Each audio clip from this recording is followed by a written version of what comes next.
Père, nous te rendons grâce parce que c'est l'appel que tu as prévu pour nous.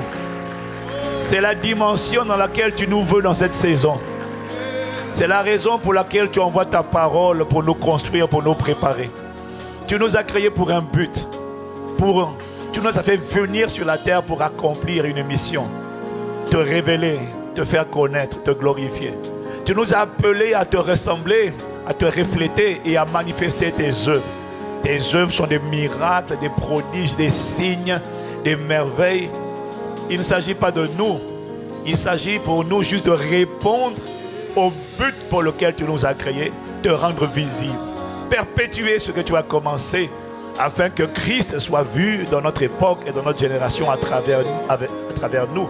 Et que par tes œuvres, les nations croient et viennent à la connaissance de Christ, de Jésus, la lumière du monde. Merci de ce que tu nous construis. Merci de ce que tu nous façonnes. Merci de comment tu aimandes et tailles l'homme intérieur afin que l'extérieur devienne le reflet de l'extérieur. Merci. Nous sommes en décembre, Père. Et pas un seul dimanche, ta fidélité ne nous a fait défaut. Pas un seul dimanche, tu n'as manqué de nous envoyer la nourriture dont nous avions besoin pour chaque dimanche. Chaque dimanche, tu as donné le pain de ce jour-là. Et quand nous regardons en arrière, quand nous voyons la trajectoire, quand nous voyons l'enchaînement, les séquençages des paroles, des messages, nous ne sommes que remplis de gratitude en voyant ta sagesse infiniment variée et merveilleux de constater comment le Saint-Esprit, le commandant en chef de l'Église, bâtit l'Église par lui-même, son esprit et par sa parole. Nous sommes les spectateurs admiratifs de tes œuvres. Nous sommes reconnaissants. Aucun de nous ne peut dire qu'il maîtrise, aucun de nous ne peut dire qu'il connaît. Nous reconnaissons simplement que tout ce que nous vivons, nos vies, là où nous sommes et là où nous sommes en train d'aller est le résultat d'une main invisible qui agit dans nous, qui agit par nous, qui agit sur nous, qui agit en nous et qui fait de nos vies des chefs-d'œuvre à la gloire et à la louange de ton seul nom. Voilà pourquoi notre gratitude et notre louange, notre adoration et acclamation ne va pas du tout à un pasteur, non. Elle ne va pas à une église, non. Elle va à celui qui est sur le trône et à l'agneau. Soit le règne, la louange et la gloire, la sagesse, la force, la puissance, la souveraineté, la force, la prééminence, la domination, l'adulation, l'admiration sont pour toi seul. Nous sommes émerveillés par ton amour contemplatif devant ta bonté, tes bontés, tes compassions et tes grâces, ta bienveillance, ta patience envers nous, ton amour envers nous. Merci, Père. La fin de l'année approche. Si ça n'était que l'enfer, nous aurions comme plusieurs, soit été retranchés de la terre des vivants, soit Seigneur, emportés loin de ta maison. Mais le seul fait que nous soyons connectés ce matin, en présentiel ou à travers Internet, prouve déjà que le diable a échoué et que ta grâce a surabondé là où nos manquements avaient abondé. Et c'est ta grâce qui nous a gardés là où nous sommes. Des accidents, des calamités, des catastrophes. Novembre, waouh!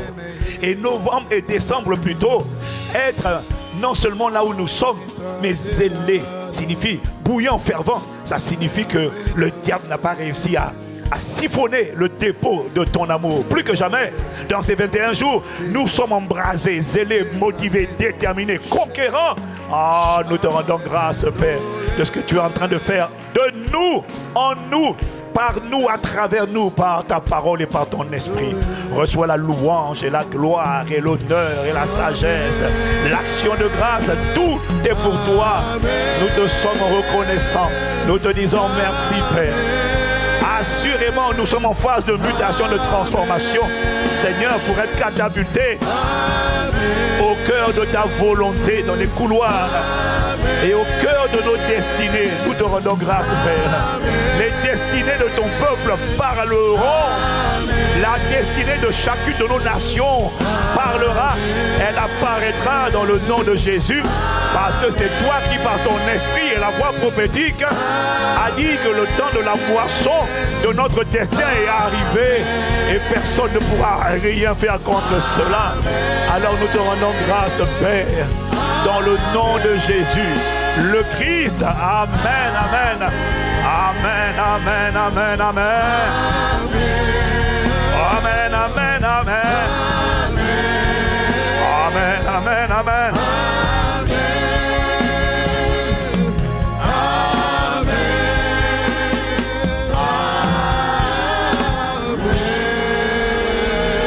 Alléluia. Alléluia. Alors ce matin, nous voulons rendre grâce à Dieu. Nous ne prenons pas pour acquis, mais pour un privilège, le fait d'être une famille, pas encore assez grande, mais c'est à peu près 97 églises connectées dans toute la francophonie pour lesquelles nous voulons acclamer Dieu en France, en Europe, en Amérique du Nord, dans les Antilles, en Afrique de l'Est, en Afrique centrale, en Afrique de l'Ouest, jusqu'en Polynésie. Waouh, acclamons le Seigneur bien-aimé. Acclamons le Seigneur et apprécions Dieu pour ce qu'il fait. Amen, amen, amen, amen. Avant de passer à la parole ce matin, nous voulons prendre encore, comme ça a été dit tout à l'heure, avec humilité, le temps de rendre grâce à Dieu pour ce qu'il est en train de faire. Il est en train de nous faire du bien pendant ces 21 jours.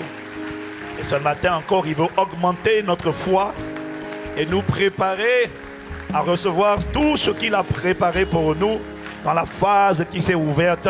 Et cette phase, c'est la phase de l'enfantement pleinement, du plein enfantement de ton destin. Alors il doit augmenter notre foi pour nous catapulter à la dimension où il nous désire. Et c'est ça qu'il a commencé, ce qu'il a commencé de faire cette semaine à travers plus de 150 miracles instantanés, confirmés, attestés, et simplement le reflet de la dimension où il nous désire pour cette saison. Je tiens à te dire qu'on ne repartira pas en arrière par sa grâce, on avancera davantage. Amen. Et je voulais vous partager, avant de rentrer dans le message, encore des séries de témoignages. Alors, on a tout mis sur Smart ICC, l'application. Vous pourrez regarder et télécharger et prendre le temps de lire parce qu'il y a des pages. Il y a des pages. Il y en a 152. Alors, je t'assure que tu vas avoir de la lecture. Mais c'est pour booster ta foi et c'est pour montrer que quelque chose a commencé. Une nouvelle saison est là et que tu ne dois pas rater et tu ne la rateras pas. Au nom de Jésus. Et que toi aussi, tu seras un témoin et tu auras des témoignages à raconter. À la gloire de son nom. Quelqu'un dit Amen. Mélinda, 20 ans. Mélinda, de 20 ans, nous envoyait un témoignage. Elle dit, depuis l'âge de 10 ans, je souffre de scoliose. La douleur était tellement intense que je pleurais durant des heures, surtout pendant mes règles. Je ne pouvais pas rester debout plus de 2 heures à cause de la douleur. Et il y a tellement de gens qui sont comme ça, tellement de gens. Voilà pourquoi c'est assez, il faut que Dieu se manifeste. Parce que, je vais t'expliquer, Dieu est en train d'opérer dans le miraculeux parce que les maladies, les afflictions, les douleurs sont les ennemis de ton destin, de notre destin. Voilà pourquoi Dieu a dit, c'est pas moi, Dieu a dit, il va brûler quiconque en bloqué ton destin parce que le temps de la manifestation de ton destin est arrivé et les ennemis et les adversaires vont être jugés par lui-même. Ce n'est pas la parole d'un homme, c'est la parole de Dieu. Et il t'a prouvé que c'est sa parole parce qu'il a commencé à la confirmer. Alors elle dit, Mélinda, 20 ans, dit, en 2016, la radio a montré que la scoliose était penchée d'environ 20 degrés. J'ai pratiqué du sport et des séances de kiné. La douleur s'est atténuée un peu, mais elle revenait. Pendant le temps de prière du soir 1, le pasteur a dit de toucher la partie du corps qui doit être guérie. Je pense qu'elle parle du soir 2 à mon avis. Bref, j'ai mis ma main sur mon dos et j'ai commencé à prier. Plus je priais, plus la douleur augmentait. En rentrant, j'ai demandé à ma mère de regarder mon dos et elle m'a dit que la colonne vertébrale était moins penchée.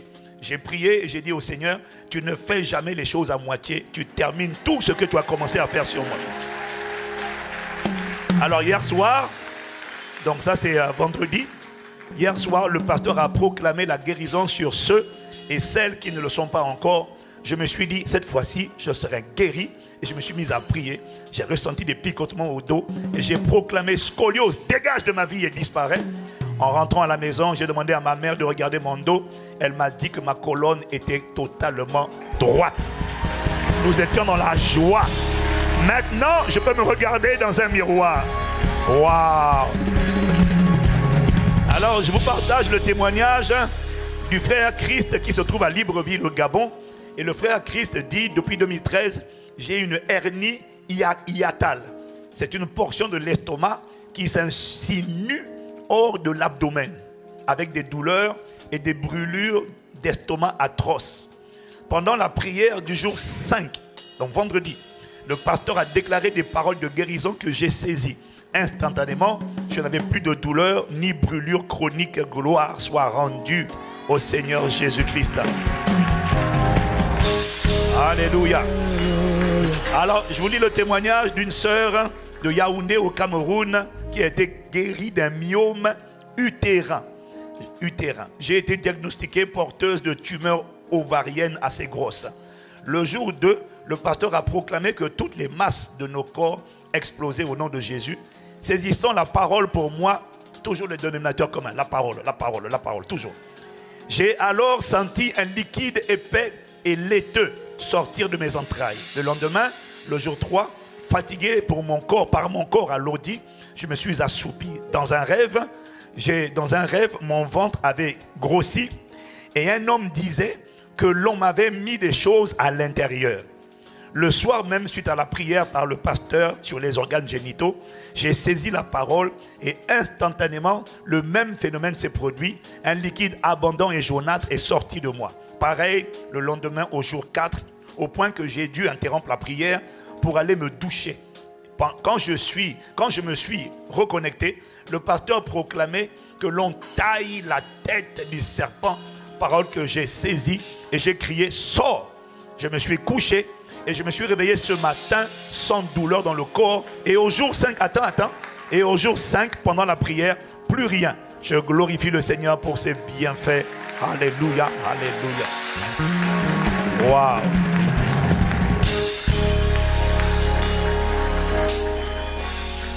Wow. Alors Joachim, c'est le témoignage d'une mère ou d'un père, je ne sais pas, qui atteste que son fils a été guéri d'une surdité à l'oreille droite. Je veux rendre grâce à Dieu pour mon bébé Joachim qui a été visité le 30 novembre. À sa naissance, le médecin avait détecté qu'il n'entendait pas de son oreille droite. Il fallait attendre 4 mois après sa naissance pour un nouveau diagnostic. Quand on a prié le deuxième soir du jeûne et prière, pendant que le pasteur disait d'envoyer des paroles de guérison aux personnes malades, j'ai saisi la parole et j'ai imposé les mains sur son oreille droite et j'ai plaidé le sang de Jésus et j'ai déclaré que Joachim est en parfaite santé. Joachim a eu son rendez-vous chez l'ORL, il était prévu depuis 2 mois déjà, et 2 jours plus tard, il entend parfaitement bien. Waouh!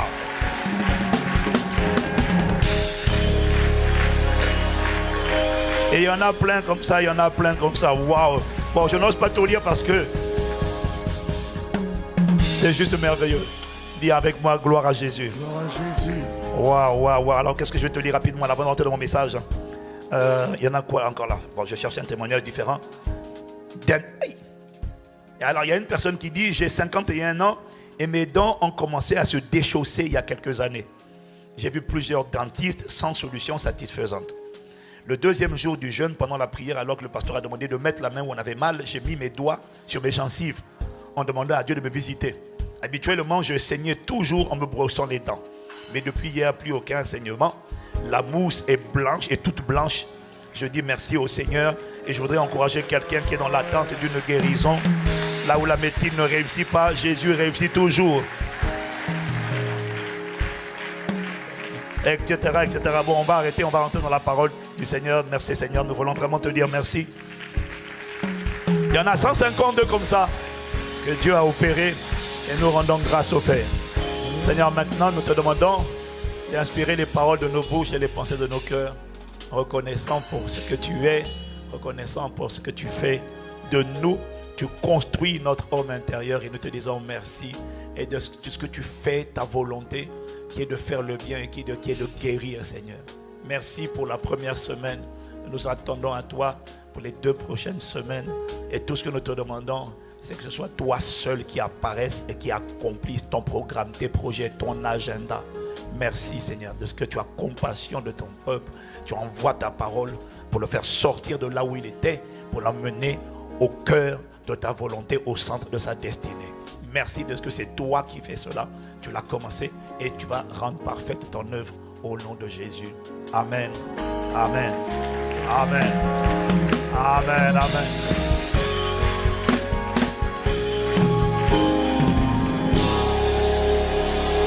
Amen. Amen. Oh, quelqu'un dit gloire à Dieu.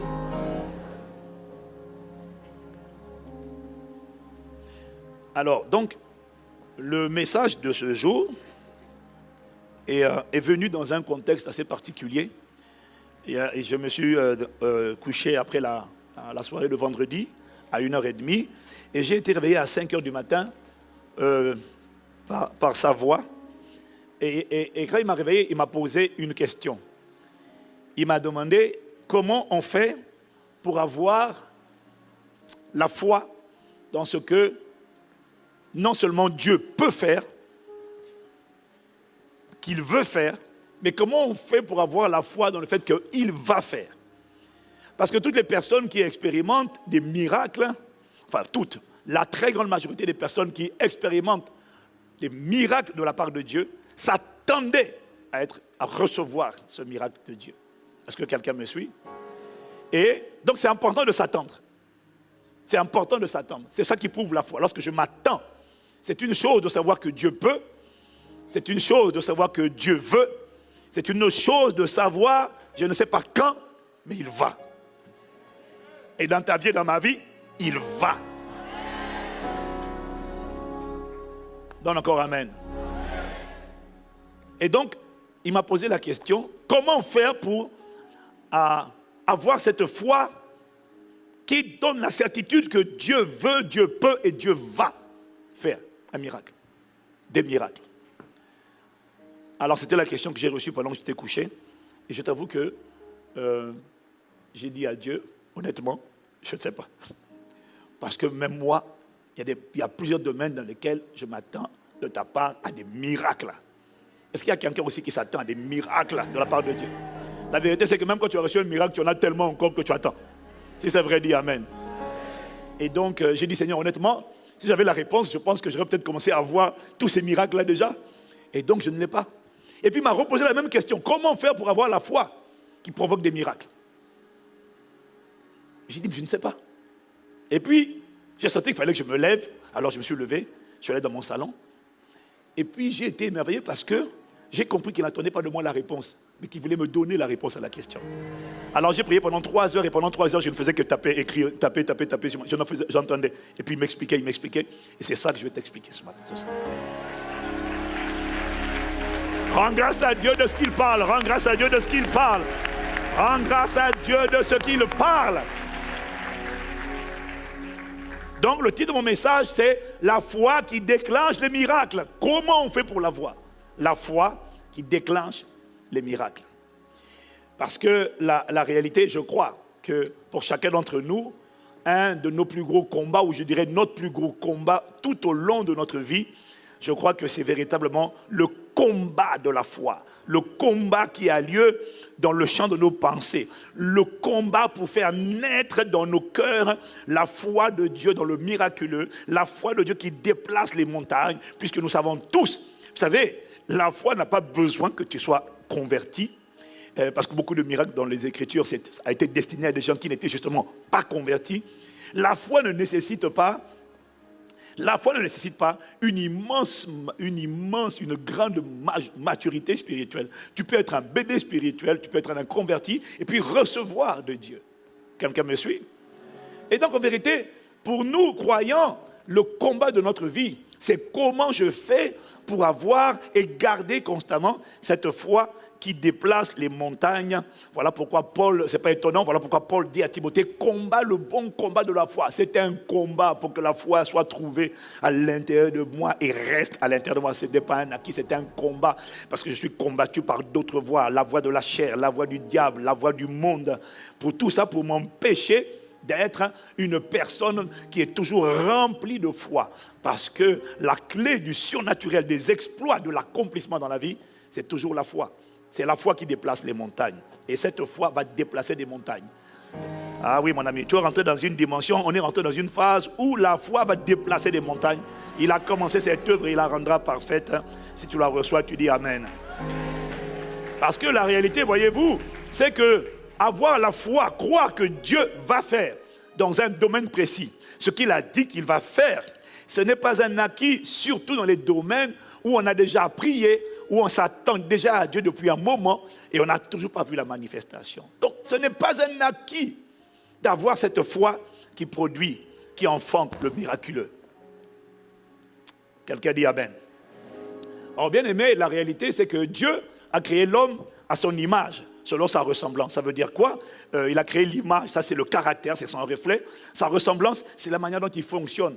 Dieu, quand il a créé l'homme, il a créé à sa ressemblance. Ça veut dire qu'il a créé l'homme pour marcher par la foi et non par la vue. L'homme n'a pas été créé pour marcher par la vue, l'homme a été créé pour marcher par la foi. Et d'ailleurs, dans la vérité, dans les faits pratiques, la plupart d'entre nous, et je dirais même pas la plupart, chacun d'entre nous, en vérité, ne marche pas dans la vie par la vue, il marche par la foi.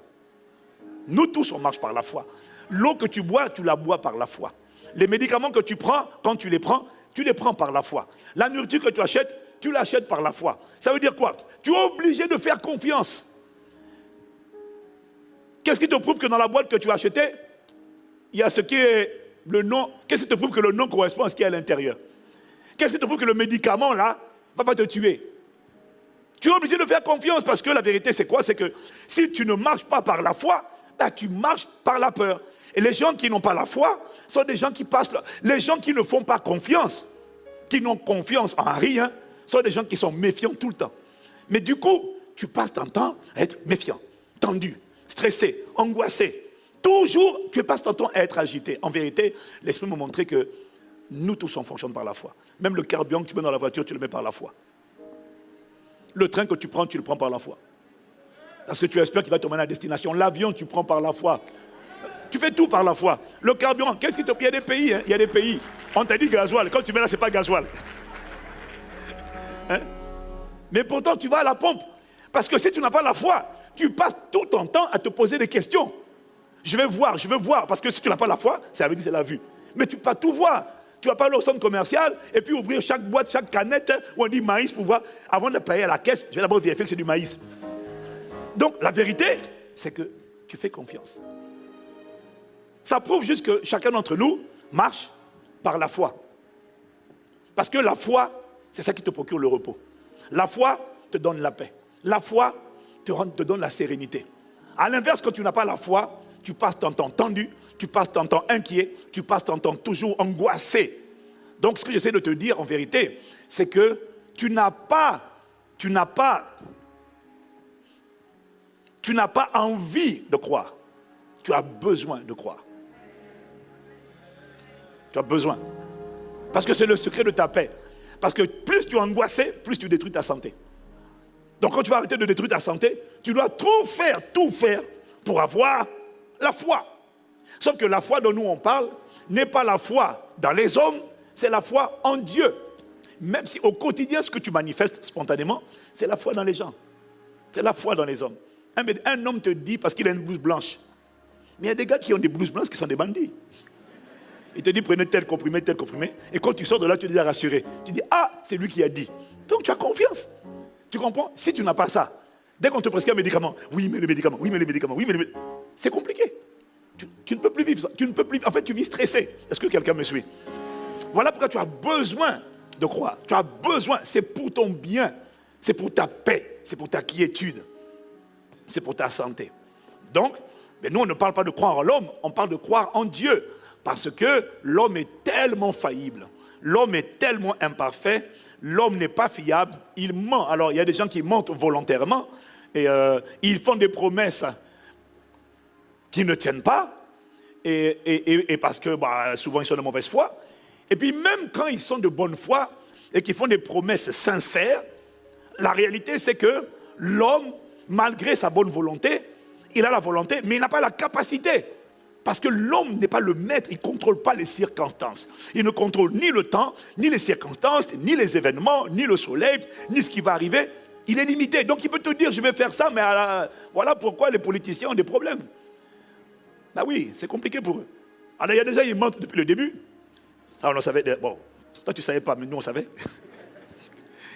Et puis il y en a, ils sont vraiment sincères, mais ils n'arrivent pas. Ils n'ont pas la capacité. Ils n'ont pas la capacité. Le seul qui a la capacité, c'est Dieu. Voilà pourquoi il est écrit dans le livre d'Ésaïe, au chapitre 2, au verset 22, « Cessez de vous confier en l'homme, dans les narines duquel il n'y a qu'un souffle. Car de quelle valeur est-il » Amen. Et dans Jérémie, miséricorde, pardon. Mes notes ont été mises à l'envers. Gloire à Jésus-Christ. Alléluia, dis gloire à Dieu avec moi. Aïe. Alors dans Jérémie chapitre 17 au verset 5, Dieu nous dit par sa parole, ainsi parle l'Éternel, maudit soit l'homme qui se confie dans l'homme. Le texte ne s'arrête pas là.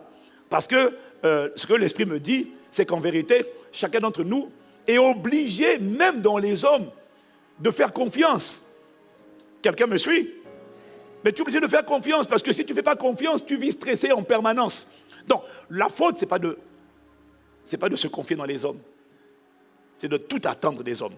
Donc, la suite du texte, le texte dit, maudit soit l'homme qui se confie dans l'homme, qui prend la chair pour son appui et qui détourne son cœur de l'Éternel. C'est ça la faute.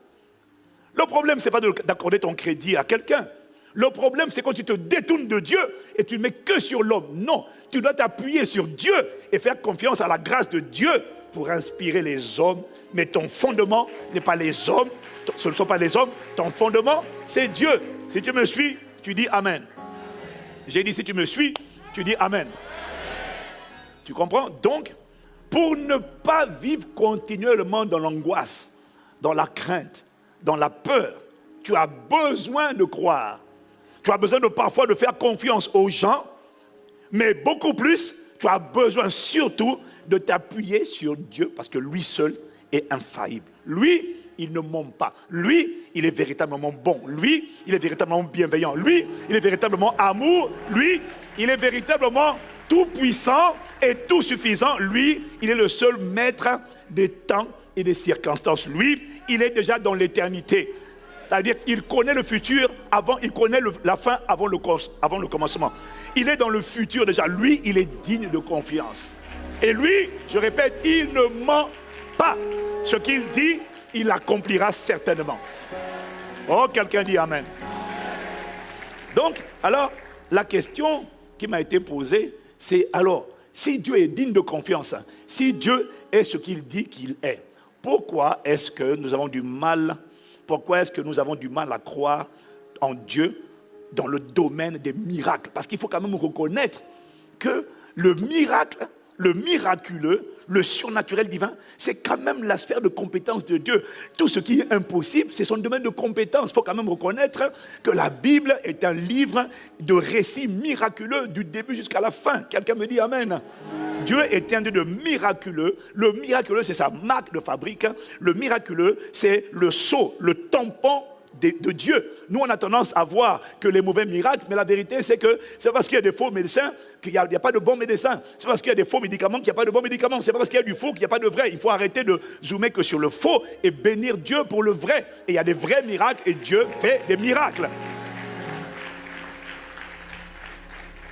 Alors il faut que le miraculeux t'accompagne de plus en plus, parce que la vérité, c'est que toi-même, tu es déjà le miracle. Ta nouvelle naissance, c'est le miracle. La fusion de la divinité et de l'humanité, c'est le miracle. Je suis le miracle de Dieu. Le plus grand miracle du monde, c'est moi. Quelqu'un dit Amen. Mais alors pourquoi est-ce qu'on a du mal à croire en Dieu dans le domaine du miraculeux? Parce que pour voir la manifestation du miraculeux, il faut s'attendre à ça. Il ne faut pas seulement croire que Dieu peut, il faut croire que Dieu peut, il faut croire que Dieu veut, il faut croire que Dieu va. Ça prendra le temps que ça prendra, mais ça va sortir. Et c'est ça que tu dois avoir comme persuasion, comme conviction à l'intérieur de toi. pour qu'il y ait l'enfantement du miraculeux, il faut ça. Il faut que je croie qu'il peut, qu'il veut et qu'il va. Dis Amen. Alors il m'a dit, j'ai demandé, mais alors pourquoi on n'y croit pas? Il m'a dit, pourquoi vous n'y croyez pas? Il m'a dit, parce que vous n'avez pas la révélation que Abraham a eue à propos de Dieu, dans le domaine du miraculeux. D'ailleurs, est-ce que tu sais que, en parenthèse, est-ce que tu connais le mot grec de miracle? Le mot grec de miracle, c'est le mot dynamis. C'est le même mot que power. C'est le même mot. Quand tu vois miracle, c'est simplement puissance, capacité ou encore puissance. Et l'Esprit m'a dit, la raison pour laquelle vous avez du mal à vous attendre au miraculeux, c'est parce que vous n'avez pas... il y a une révélation de Dieu que vous n'avez pas. Et que Abraham a eu. Est-ce que quelqu'un me suit? Est-ce que quelqu'un me suit? Alors pour voir la révélation que Abraham a eue, ça a l'air basique, mais tu vas comprendre, je t'emmène quelque part. Parce que moi, je savais ça, mais quand il m'a parlé, tu sais, quand Dieu te dit quelque chose, même quand tu l'as déjà lu, il booste ta foi, il augmente la conscience de la vérité. Tu dis, ah Seigneur, je sens que Dieu est en train de nous préparer là. Je sens que Dieu est en train de te préparer. Ah ouais, non, je sens vraiment que... Je sens que Dieu est en train de te préparer, bien aimé. On va voir des choses bizarres ici, là, je le sens. Alléluia. Bon, déjà, j'avoue que cette semaine, j'ai déjà vu beaucoup de choses bizarres. Parce que partout dans le monde, les gens te disent, je dis, Seigneur, mais qu'est-ce que cette affaire-là? Les trucs qui poussent, les gens qui se... Tu ne seras pas oublié, moi non plus. Au nom de Jésus. Quelqu'un donne encore Amen. Donc, qu'est-ce que Abraham a compris? Alors, on va dans Romains 4, versets 17 à 21, où il est écrit, à propos de Abraham, il est notre Père devant celui auquel il a cru. Dieu qui donne la vie aux morts et qui appelle les choses qui ne sont point comme si elles étaient. Verset 18, espérant contre toute espérance, il crut en sorte qu'il devint père d'un grand nombre de nations, selon ce qui lui avait été dit, annoncé, prophétisé. Il a entendu la parole, telle sera ta postérité. Et sans faiblir dans la foi, il ne considéra point que son corps était déjà usé, puisqu'il avait près de 100 ans et que Sarah n'était plus en état d'avoir des enfants. Il ne douta point par incrédulité au sujet de la promesse de Dieu, mais il fut fortifié par la foi, donnant gloire à Dieu et ayant la pleine conviction que ce qu'il promet, il peut aussi l'accomplir. Quelqu'un dit Amen? Ça, c'est la foi de Père Abraham, et l'Esprit m'a dit, vous devez aligner votre foi sur la révélation que Abraham lui-même a eue de Dieu. Et à quel moment Abraham a eu cette révélation de Dieu? Il est écrit dans ce texte, note bien au verset 17, il est écrit, il est notre Père devant celui auquel il a cru. Qu'est-ce que Abraham a cru? Comment est-ce que Abraham a fait pour espérer contre toute espérance? Les gens disent, il n'y a pas d'espoir. Abraham dit, non, ça va aller. D'où lui est venue cette foi? Qu'est-ce qu'il a compris de Dieu pour avoir un tel niveau de révélation? Pour avoir une telle certitude? Lorsqu'on dit que la situation est pourrie, ça ne changera pas. Lui dit, ça change. D'où lui est venue cette foi qui lui a permis d'espérer contre toute espérance? D'où lui est venue cette foi qui lui a permis de ne pas faiblir dans la foi? D'où lui est venue cette foi qui lui a permis de ne point considérer la situation, de ne point considérer que sa femme était déjà âgée, elle était déjà hyper ménopausée? D'où lui est venue cette assurance qui lui a permis de ne pas considérer la situation? Elle a dit non, je sais, ça c'est votre verdict, mais rassurez-vous, Dieu fera exactement ce qu'il a dit qu'il fera. Malgré ce que vous dites, Dieu va accomplir ce qu'il a dit qu'il va accomplir. D'où lui vient cette foi? D'où lui est venue cette foi qui l'a mené à ne point douter par incrédulité au sujet de la promesse de Dieu, mais d'être fortifié? D'où lui est venue cette foi qui l'a mené à rendre gloire à Dieu? Et d'où lui est venue cette foi qui l'a rendu pleinement convaincu, persuadé que ce que Dieu dit, il peut aussi l'accomplir. Donc, il a la capacité de l'accomplir. Quelqu'un dit Amen? Comment est-ce qu'il a fait pour avoir ça? En vérité, Abraham n'a pas commencé avec cette foi un jour. Abraham a commencé, lui aussi, comme la plupart d'entre nous. Sa foi n'était pas parfaite. Sa foi n'était pas inébranlable. Sa foi n'était pas stable. La preuve, regarde quand tu lis l'histoire d'Abraham, il va faire un enfant avec Agar et tout ça là. Il va tromper et mentir en disant c'est ma femme. Bon, le gars, tu comprends bien que la foi n'était pas perfectionnée. Mais en Genèse chapitre 17, au verset 1 Et tout le chapitre, c'est là que tu vois que Abraham a eu une révélation de Dieu. Il avait déjà des révélations de Dieu, mais la révélation est progressive. À partir de Genèse 17, là où Abraham s'agitait, là où il gesticulait, il disait, l'héritier de ma maison, c'est Élisée de Damas. Là où il dit, il sait que Dieu a dit, c'est de Isaac que sortira ta postérité, mais il va quand même faire un enfant avec un enfant appelé Ishmaël, avec Agar, etc. À partir de Genèse, chapitre 17, Abraham ne bouge plus, Abraham ne s'agite plus, parce qu'Abraham a une rencontre avec Dieu, et de cette rencontre, qu'on lit dans Genèse 17, au verset 1, la Bible dit, lorsque Abraham fut âgé de 99 ans, l'Éternel apparut à Abraham et lui dit, je suis le Dieu Tout-Puissant, marche devant ma face et sois intègre, arrête de t'agiter, arrête de gesticuler, reste calme petit, reste calme, reste calme. Pourquoi? On m'appelle El Shaddai. Je suis le Tout-Puissant, le Tout-Suffisant. Autrement dit, je suis le Dieu de power. Et ce qui enfante des miracles, c'est justement power. Le mot puissance, c'est aussi traduit par capacité. Et c'est de là que vient le mot capable. Abraham a eu c'est la première fois qu'Abraham a eu la révélation. Vous savez qu'on peut avoir de Dieu plusieurs révélations dans différents domaines. On peut avoir la foi de Dieu, la révélation de Dieu pourvoyeur. On peut avoir de la révélation de Dieu bienfaiteur. On peut avoir de Dieu la révélation de celui qui unit les gens, qui bâtit le mariage. Ok? Mais chaque domaine de ta vie va exiger une rencontre avec Dieu afin qu'il te donne une révélation. Mais quand on veut un miracle, c'est-à-dire ce qui fait intervenir la capacité de Dieu, il faut la révélation de El Shaddai, le Dieu tout suffisant, le Dieu qui se suffit à lui-même, le Dieu très capable. Ça veut dire qu'il est capable de manifester sur la terre, il est capable de faire ce qui même sur la terre n'a jamais été fait, n'existe pas. Ce n'est pas une limite pour lui. Ce qu'on appelle impossible, ça n'existe pas pour lui. C'est sa sphère de compétence, c'est son domaine d'activité, de spécialisation, car tout est possible à Dieu et rien n'est impossible. Quelqu'un dit Amen. Donc, Abraham a eu la révélation de que Dieu est capable. Mais Dieu est capable de quoi? Premièrement, Abraham a eu la révélation, c'est ce que nous dit le verset 17, Abraham a eu la révélation que Dieu donne la vie à ce qui était mort. Donc, Abraham a eu la révélation de ce que Dieu est le Dieu de la résurrection. Alors, pour voir le miracle, tu dois croire que Dieu veut, c'est sa volonté. Tu dois croire ça. Ce n'est pas sa volonté. Il a dit, ce n'est pas sa volonté que nous soyons affligés et tourmentés. Non.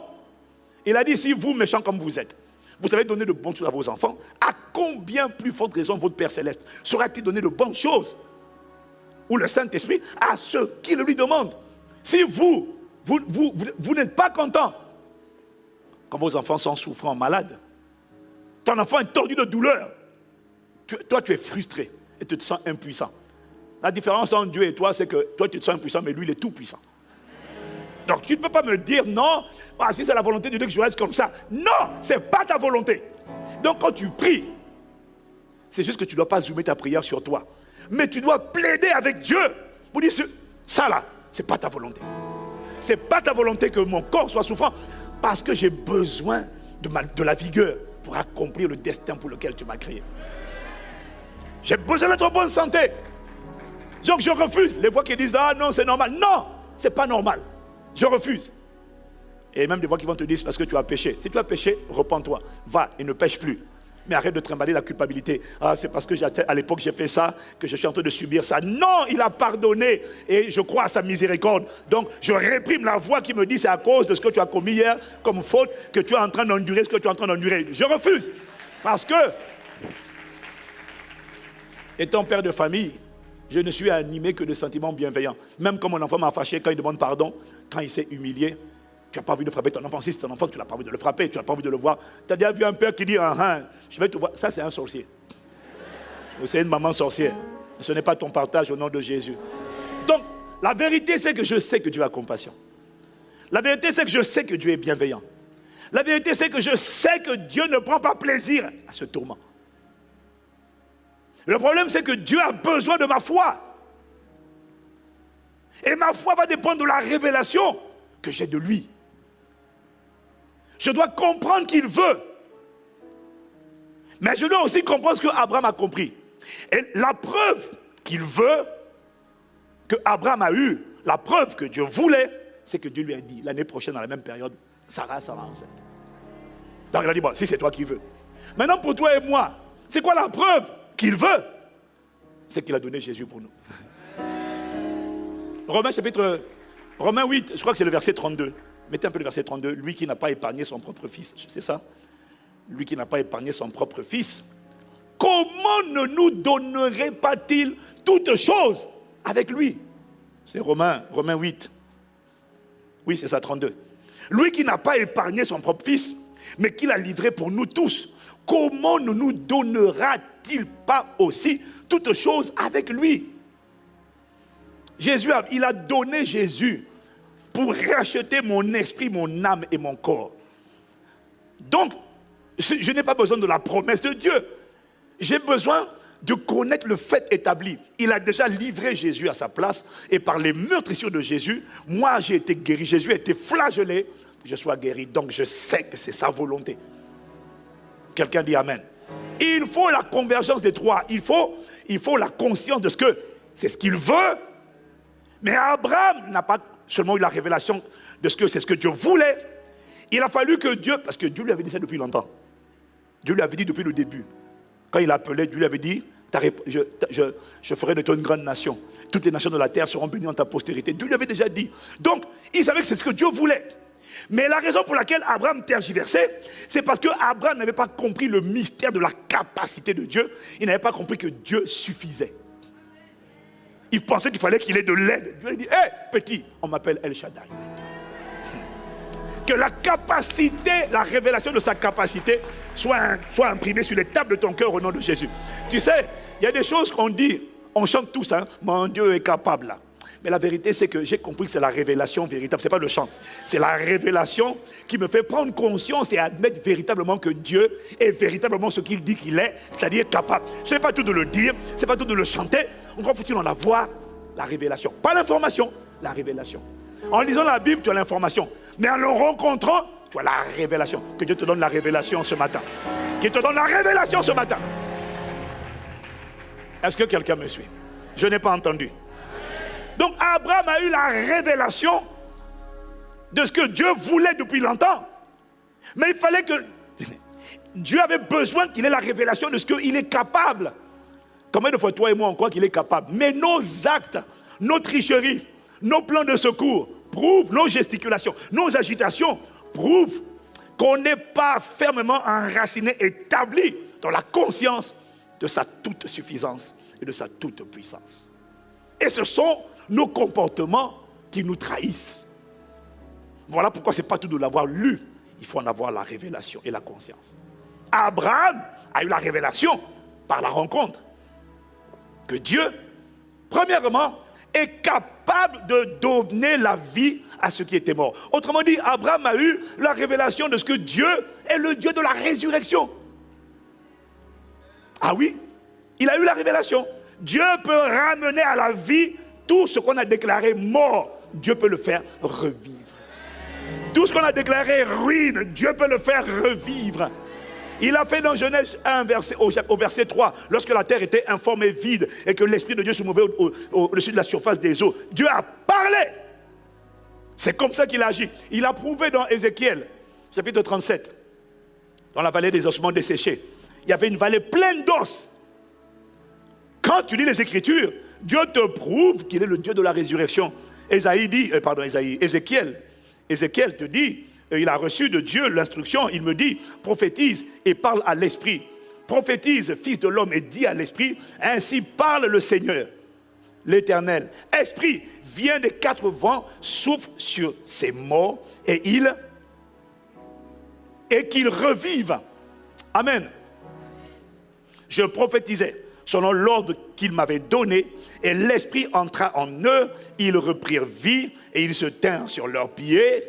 Et c'était une armée nombreuse, très nombreuse. Abraham a eu la révélation que Dieu est la résurrection. Et Jésus a dit, je suis la résurrection et la vie. Alors, j'ai entendu la voix de l'Esprit me dire, crois que je suis. C'est bien de dire que tu es ressuscité, c'est bien. Mais est-ce que tu as la conscience de ce que je peux ramener à la vie tout ce qui a été déclaré mort, tout ce qui ne bouge plus. Un œil qui ne bouge plus, je peux le faire revivre. Une oreille qui n'entend plus, je peux lui redonner de la vie. C'est moi, le Saint-Esprit, qui suis rentré dans le corps inanimé de Jésus. Pendant 3 jours, il ne bougeait pas. Au bout de 3 jours, quand je suis rentré dedans, j'ai ramené à la vie tout ce qui était mort à l'intérieur. Abraham a eu cette révélation. Et toi et moi, nous devons avoir la conscience de ce qu'il est, la résurrection et la vie. Quelqu'un dit Amen. Et c'est ce qu'on a commencé à voir cette semaine. Alors celui qui croit qu'il est la résurrection et la vie, il est capable de redonner la vie à ce qui était mort. Maintenant, tu dois t'attendre. Parce que Père, il n'y a pas de raison que tu ne le fasses pas pour moi. Il n'y a pas de raison que tu laisses cette condition pourrir. Si ce n'est pas mon temps pour quitter la terre, si ce n'est pas mon temps pour partir, je refuse de subir ça. Alors je plaide devant Dieu, je dis Seigneur, je sais que c'est ta volonté. Il faut dire à Dieu que ta volonté soit faite sur la terre comme au ciel. Moi je sais que c'est ta volonté. Je sais tout ce que je demande. Ma demande n'est pas déplacée, ma demande n'est pas illégitime, ma demande n'est pas exagérée, ma demande elle est simple, c'est que ta volonté soit faite sur la terre comme au ciel. Fais ta volonté, fais ta volonté, fais ta volonté Père, fais ta volonté, fais ta volonté, fais ta volonté. Une chose qu'il m'a dit hier, que je n'ai pas le temps de parler de ça aujourd'hui, c'est qu'il m'a dit vous ne savez pas importuner Dieu. Alors s'il plaît à Dieu, j'en parlerai la semaine prochaine. Mais là, oui, même moi, il me l'a reproché. Ouais, parce qu'il y a des sujets pour lesquels ça fait tellement longtemps que tu pries. Et à un moment donné, tu arrêtes de prier pour ça. Comme tu ne vois pas de résultat, tu te dis, bon, il faut vivre avec. Il m'a dit, c'est ça l'erreur. Jamais, jamais, jamais. Refuse de vivre. Refuse de vivre. Continue d'importuner, d'importuner, d'importuner. Continue. C'est une erreur, hein. C'est un piège subtil. Comme ça fait longtemps que tu vis avec, tu dis, bon, jusqu'à présent, ça n'a pas marché. Ne te tais jamais. Plaide devant Dieu. Tu dis, Seigneur, ça c'est ta volonté. La seule chose que tu ne dois pas faire, c'est zoomer sur toi. Mais sinon, tu as le droit de lui dire, Seigneur, c'est ta volonté. Je refuse de porter ça. Je refuse d'endurer ça. Jésus a pris ça, il m'a débarrassé de ça. Il s'est chargé de ça, il m'en a déchargé. Moi, je refuse. Est-ce que quelqu'un peut dire Amen? Et c'est ça ton attitude. Tu crois qu'il veut et tu crois qu'il est capable de donner la vie à ce qui était mort. Qu'est-ce qu'on a déclaré mort? Inerte, sèche, sec, sans vie. Crois que Dieu est capable de donner la vie, de redonner la vie. Il est le Dieu de la résurrection. Ne t'ai-je pas dit, si tu crois, tu verras la gloire de Dieu? Je te dis ça parce que tu sais, c'est facile de le chanter, de le lire. Mais l'accepter, c'est de ça que je te parle. C'est accepter. Et pour ça, tu dois ruminer ça. Tu dois t'asseoir dessus, tu dois méditer ça. Dis, mais Seigneur, est-ce que je sais que c'est vrai? C'est vrai. Alors si ça c'est vrai, alors Seigneur, je ne serai pas oublié. On a dit que le sang est mort, on a dit que les organes génitaux sont morts. Seigneur, redonne la vigueur. Esprit de résurrection, je m'attends à toi. Je m'attends à toi. Je te dis, la seule chose, c'est que tu ne dois pas zoomer sur toi. Tu dois intercéder pour tous les autres qui sont dans le même cas. Voilà, c'est ça la vérité. Tu dois intégrer les autres, porter les fardeaux des autres. Est-ce que quelqu'un me suit?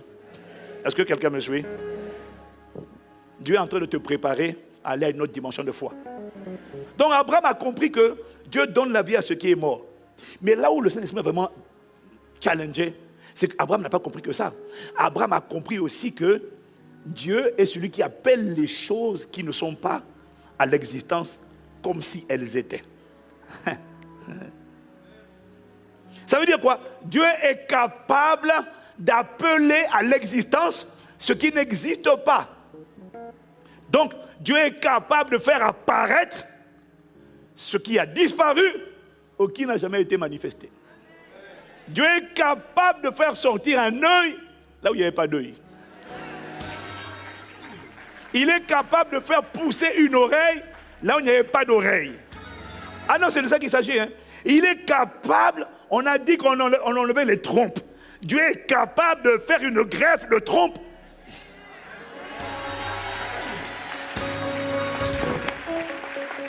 Je te dis qu'il est capable, en termes de capacité, il est capable. Et tant que tu ne vas pas accepter, ce n'est pas la peine de le chanter, de dire non, non, non. Tant que tu n'auras pas cette révélation-là, cette conscience en toi, ça ne peut pas agir. Il est capable d'appeler, de faire sortir de l'invisible. Il est capable de faire sortir de l'invisible quelque chose et l'amener dans le visible. Est-ce que quelqu'un me suit? Pourquoi il est capable de faire ça? Parce que c'est ce qu'il a fait pour créer le monde. Ce n'est pas un exercice nouveau pour lui. Hébreux 11, verset 3. Il dit, il est écrit, c'est par la foi que nous reconnaissons que le monde, ou en d'autres versions disent les mondes, aion, c'est-à-dire l'univers et tout ce qui existe, la terre, la mer, les plantes, les océans, les oiseaux, les animaux, les êtres humains, les minéraux, tout ce qui existe a été formé, catatizo, ça veut dire façonné par la parole de Dieu. Et ce qui est génial ici, c'est que le mot parole, c'est le mot grec rhéma. Donc il dit, c'est par la foi que nous reconnaissons que tout ce qui existe là, ça existe comment? Dieu a dû appeler. Puis Dieu dit, faisons. Puis Dieu dit, faisons. Puis Dieu dit, puis Dieu dit. Ça c'est dans Genèse chapitre 1. Puis Dieu dit. Tout ce qui existe a été appelé par Dieu. A été créé, a été formé, façonné par le rhéma de Dieu. Donc Dieu a parlé. Voilà pourquoi quand Dieu parle, change d'attitude. La pire des choses, la pire des erreurs que tu puisses commettre quand Dieu parle, c'est la familiarité. Je te dire, oh, je suis déjà habitué à ce genre de paroles. Tous les gens qui te disent qu'ils ont reçu, ils n'ont pas banalisé. Ils ont dit, je prends ça. Pourquoi? Ils ont discerné que c'est poussé par l'esprit que des hommes ont parlé. À cet instant-là, c'était l'esprit.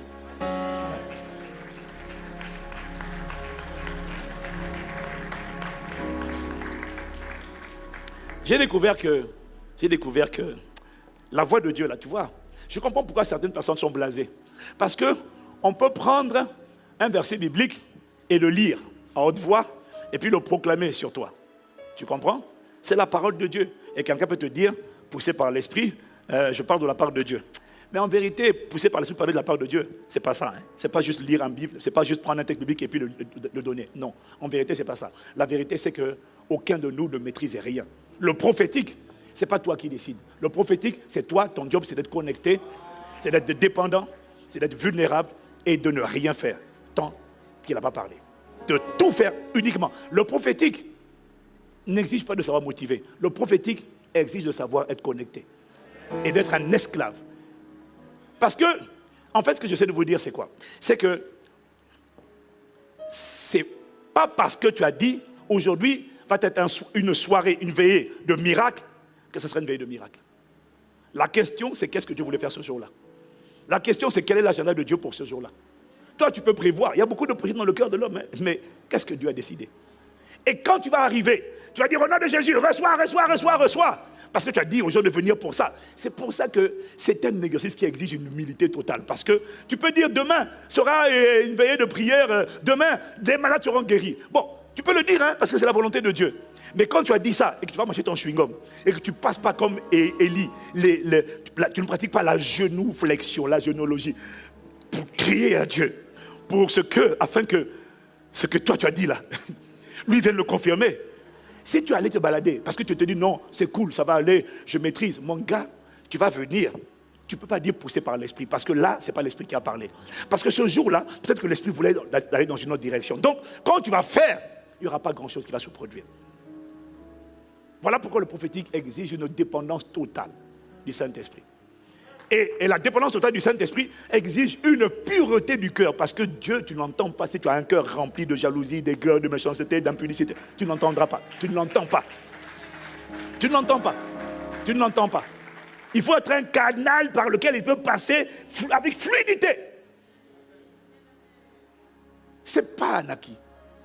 Donc je peux te dire, demain tu vas faire ça, mais si, ça c'est moi. La question c'est qu'est-ce qu'il veut? C'est pour ça qu'on passe du temps dans sa présence pour savoir, soit on sait à l'avance, soit on sait en temps réel. Mais quand c'est lui qui parle, je te garantis que ce qu'il a dit, il va le confirmer. Et ce que tu as vu cette semaine-là, c'est magnifique. Parce que moi-même, il m'a surpris. J'ai dit moi-même. Non, tu sais, quand tu entends Dieu et tu obéis à Dieu, tu deviens le spectateur de ses œuvres.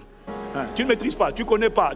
Toi-même, tu es là, tu dis, hein? Oh, waouh, waouh. Et il m'a dit, vous verrez des œuvres plus grandes. Ah, shalabalarosa. Et que talabasa. Ah, quelqu'un me donne amen. Donc ce texte dit que c'est par la foi que nous reconnaissons que le monde a été formé par la parole. Dieu a dû parler en sorte que ce qu'on voit n'a pas été fait de choses visibles. Maintenant, on prend la version français courant pour mieux comprendre le passage et il est écrit « Par la foi, nous comprenons que l'univers a été formé par la parole de Dieu en sorte que ce qui est visible a été fait à partir de ce qui est invisible. » Donc, Dieu est capable de faire sortir l'invisible de l'invisible. Il est capable de faire sortir les choses visibles. C'est parce que c'est ce qu'il a fait depuis le commencement. La mer que tu vois là, la raison pour laquelle tu vois la mer et les océans, c'est parce qu'il y a la mer et les océans dans le monde invisible. Mais lis ta Bible, mon Dieu, tu dis, regarde en direct, mais lis tes Écritures. Mais il y a l'eau dans le ciel. Dans le monde invisible, il y a l'eau. Est-ce que tu sais ça? Non, mais tu sais ou pas? Toi, tu crois que l'eau, c'est sur la terre seulement. Mais il y a l'eau. Il y a la mer. Il parle dans l'Apocalypse, la mer de cristal. Il y a la mer. Il y a des fleuves d'eau vive. Fleuves là. Avant même qu'on découvre les fleuves, Dieu avait déjà dit fleuves d'eau vive, ça existe. Il y a l'eau. Il y a la mer. Il y a la terre. Il y a les poissons. Il y a les animaux. Dis Amen. Tout ce que Dieu a créé, il a fait sortir de l'invisible.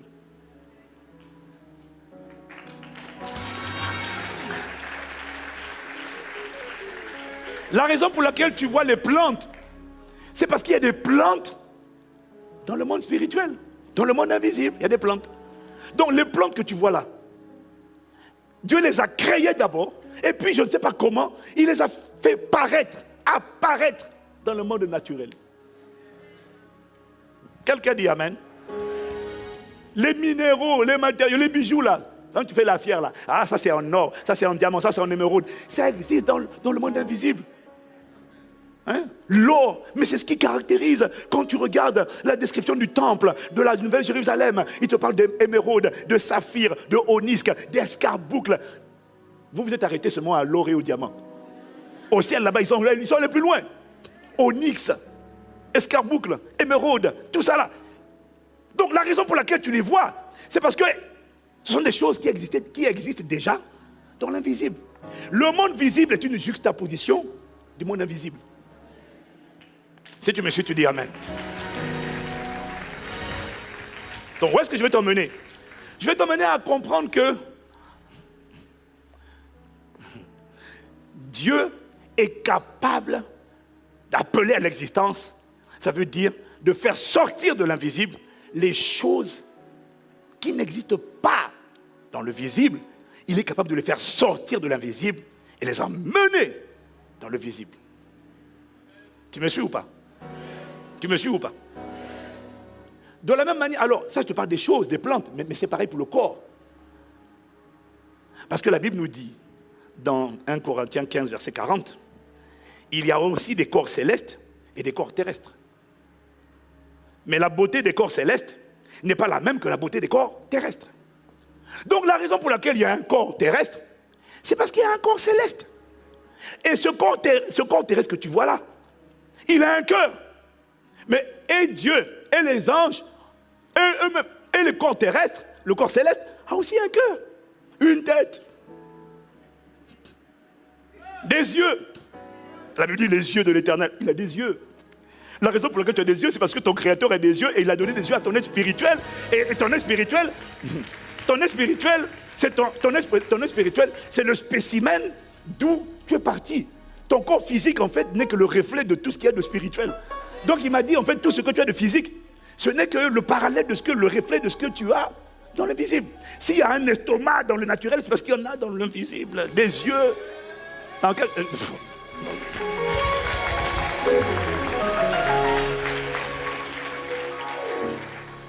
Tout ce que Dieu a créé, c'est pas moi, hein, c'est écrit. Et il a fait sortir de l'invisible. Donc je sais qu'il y a des foies, des reins, des intestins, des colonnes vertébrales. Il y a tout.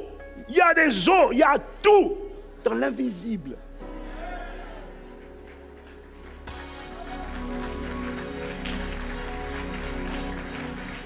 Est-ce que quelqu'un me suit?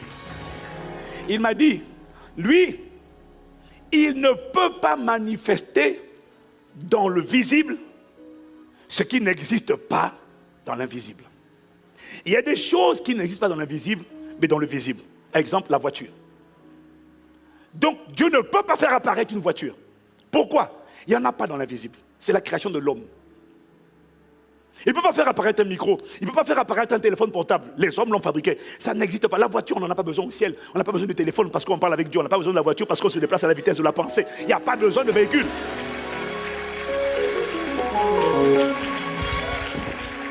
Est-ce que quelqu'un comprend un tout petit peu où on est en train d'aller? Il ne peut pas manifester dans le visible ce qui n'existe pas dans l'invisible. Donc la voiture, il ne pourra pas. Par contre, ce qui existe dans l'invisible, ce qui est une substance dans l'invisible, une réalité. La richesse, si Jésus me l'a donnée dans l'invisible, il peut la manifester dans le visible. Ah, là, il peut. Ah, là, il peut. Les maisons, il peut les manifester dans le visible. Pas par un coup de abracadabra, mais il peut faire en sorte que je vois apparaître... Ah, dis seulement bien et puis on avance. Si, parce qu'il y a la création de Dieu et puis il y a la création de l'homme. Donc Dieu peut faire sortir de l'invisible. Il m'a dit, est-ce que tu en es conscient? Est-ce que tu as compris ça? Je peux faire sortir de l'invisible ce qui n'existe pas dans le visible. Je peux le faire venir de l'invisible. Ça veut dire quoi? Que Dieu possède dans le monde invisible un entrepôt de ressources et de réalités spirituelles qui existent déjà et qu'il est capable de faire apparaître dans le monde visible. Dis Amen. Tout ce qui lui suffit, c'est de faire des greffes, transplantation. Il m'a dit, est-ce que tu crois que je suis capable de faire apparaître un nouveau cœur? Il m'a posé la question. Je suis capable de faire apparaître une nouvelle colonne vertébrale. Toi, tu crois que les miracles... Non. Quand quelqu'un te dit ma colonne vertébrale s'est redressée, c'est pas qu'elle était morte. Parce qu'il y a deux types de choses. Il y a des choses, Dieu donne la vie à ceux qui étaient morts, mais un os, il n'est pas mort. Il y a des choses pour lesquelles Dieu donne la vie à ceux qui étaient morts. Mais il y en a d'autres. Ce qui compte, c'est le résultat. Mais le résultat vient de deux manières. Soit il donne la vie à ceux qui étaient morts, soit il crée quelque chose qui n'existait pas. Et puis, il le fait apparaître. Il m'a dit, il peut faire apparaître une nouvelle colonne vertébrale, il peut faire apparaître de nouvelles vertèbres, de nouveaux disques. Il peut faire apparaître un nouveau cœur. Il peut même faire apparaître des nouveaux gènes, Il peut faire apparaître des gènes qui n'existaient pas. Et c'est ça qui emmène la guérison de maladies génétiques. Mais est-ce que tu crois?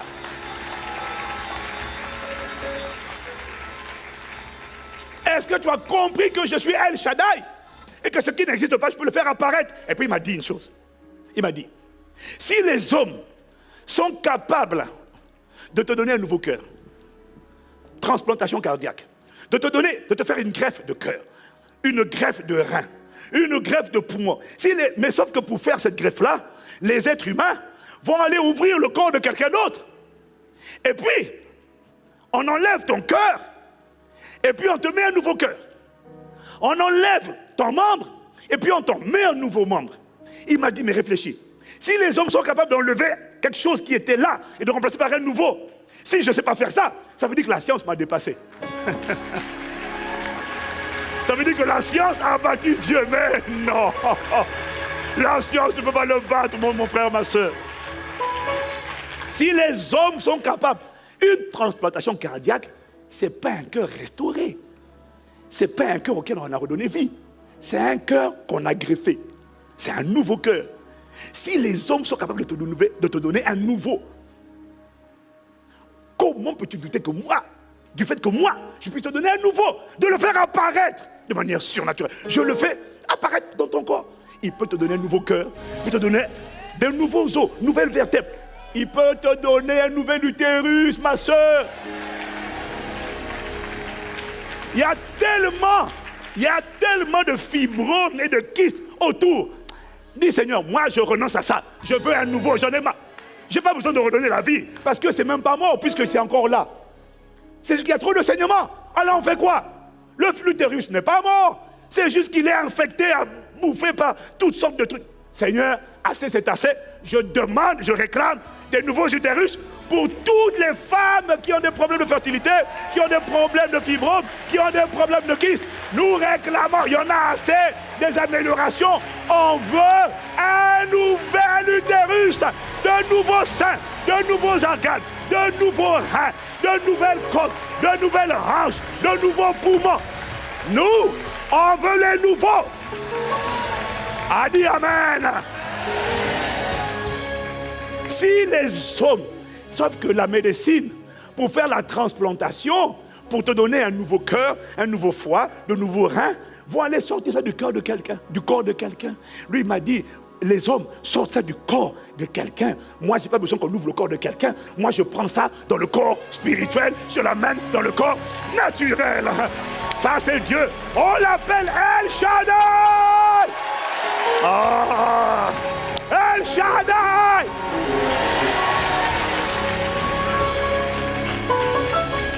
Alors quand Abraham a eu cette révélation, il s'est calmé. Il a arrêté de s'agiter, il a dit, ah, c'est ça El Shaddai. Hein? Donc, les deux cas de figure sont possibles. Soit je fais revivre ce qui était mort. Mais le problème, c'est qu'il y a des parties de ton corps qui ne sont pas mortes, mais qui sont juste et pas mortes. Bon, Sarah, c'était la ménopause, ça c'était mort. Mais les fibromes, c'est pas que c'est mort. C'est vivant, mais c'est infecté. Est-ce que tu crois que Dieu peut faire sortir un nouvel organe? Celui qui vit le miraculeux, il croit que Dieu veut. Il a compris que Dieu peut. Et il est sûr que Dieu est tellement bienveillant, bon. Mais tu ne vas pas me laisser vivre comme ça. Ah non. Et là tu vas plaider, tu dis ah non. Ah non. Ah moi, ma demande n'est pas déplacée. Ah moi, demande, mon Seigneur. Tu as dit lorsque nous demandons une chose selon ta volonté.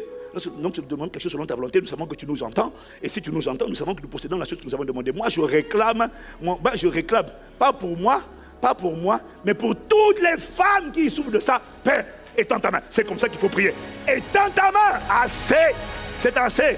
Il y a des boules qui doivent disparaître, des corps. Il y en a assez. Percez-les au nom de Jésus-Christ. Et même d'ailleurs, ne les perce plus. Arrache-les et puis mets de nouveau. Voilà, c'est mieux. J'ai dit arrache-les, Père, et mets de nouveau.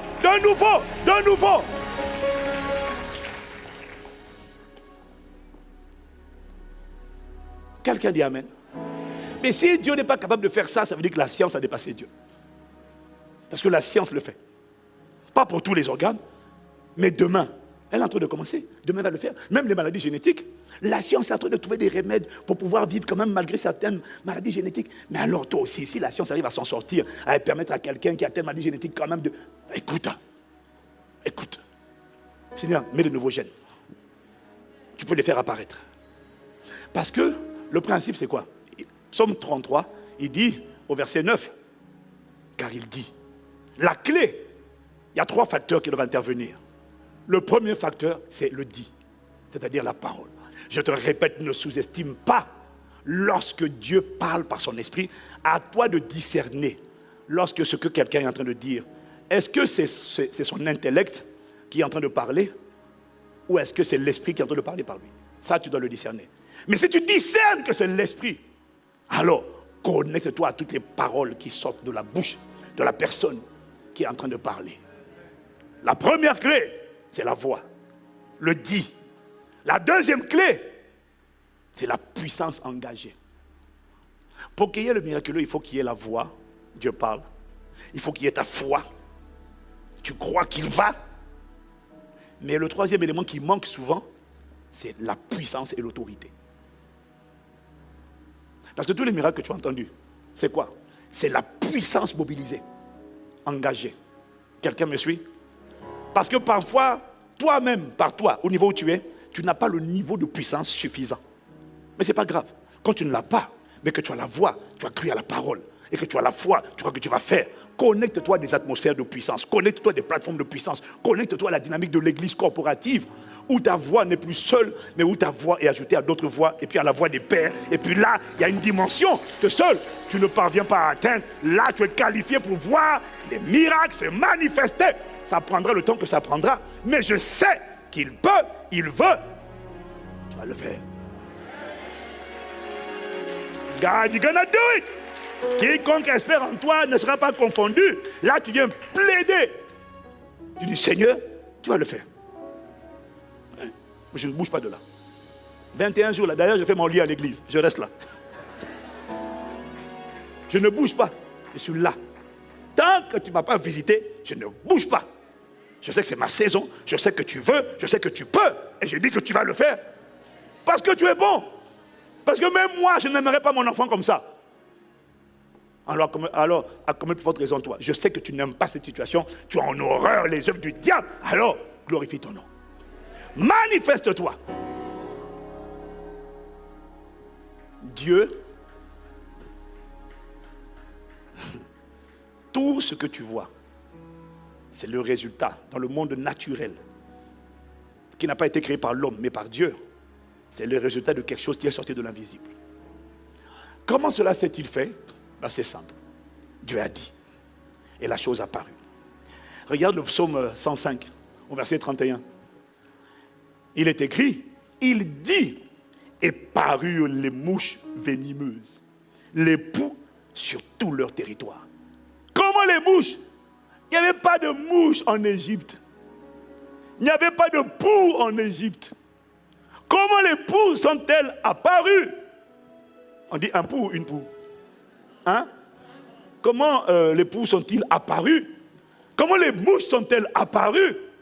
La réponse est là. Il dit, Dieu a parlé par Moïse. Dieu parle toujours par quelqu'un. Il a dit, Pharaon, j'envoie les mouches, ainsi par le Seigneur. Les mouches demain. Et les poux aussi. Pharaon dit, ah bon? Le climat n'est pas, c'est pas la saison, c'est pas la période des mouches. Il n'y en a pas dans le pays d'Égypte. Il n'y en a pas. Pour qu'ils viennent ici, il faut qu'il y ait quelque chose qui les attire. Il n'y en a pas. Dieu dit et parure. C'est ça le principe de Dieu. Quand Dieu parle, ne sait pas de comprendre comment. Dieu a dit à Marie, tu seras enceinte. Quelque temps après, le ventre a gonflé. N'essaie pas de comprendre.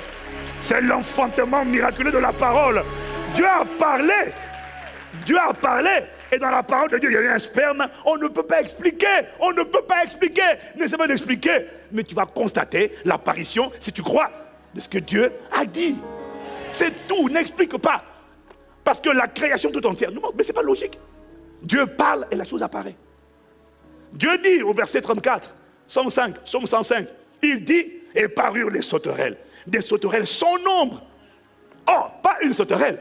Une invasion alors qu'il n'y en avait pas. Mais comment les sauterelles sont-elles venues envahir l'Égypte? Dieu a parlé et les choses ont paru. Parure, ça veut dire apparaître. Alors la bonne nouvelle sur ta vie, c'est qu'il a dit lève-toi et brille. Car la gloire de ta lumière est arrivée et la gloire de l'Éternel s'est levée sur toi. Voici l'Éternel recouvre la terre. Mais sur toi, le Seigneur se lèvera. Et il a dit, sur toi, sa gloire apparaîtra. Alors, c'est pas la peine de dire, mais je ne comprends pas. Comment cette gloire-là va apparaître? Elle va se manifester comment? Elle va ressembler à quoi? Il m'a dit, c'est pas ça que je te demande de croire. Tout ce que je te demande de croire, c'est que quand j'ai dit sur toi, le Seigneur, je me suis levé sur ta vie et on me verra à travers ta vie. C'est moi-même qui vais emmener en manifestation ce que j'ai dit. Alors, tout ce qui est dans l'invisible, il s'est volontairement fait pauvre de riche qu'il était, afin que par sa pauvreté, je sois enrichi. C'est invisible, c'est déjà établi, c'est déjà fait. Alors il m'a dit, il a dit, et ça va apparaître. Quand? Comme il a dit, le temps de la moisson ou de la manifestation de ton destin est arrivé. Crois que ton destin va apparaître.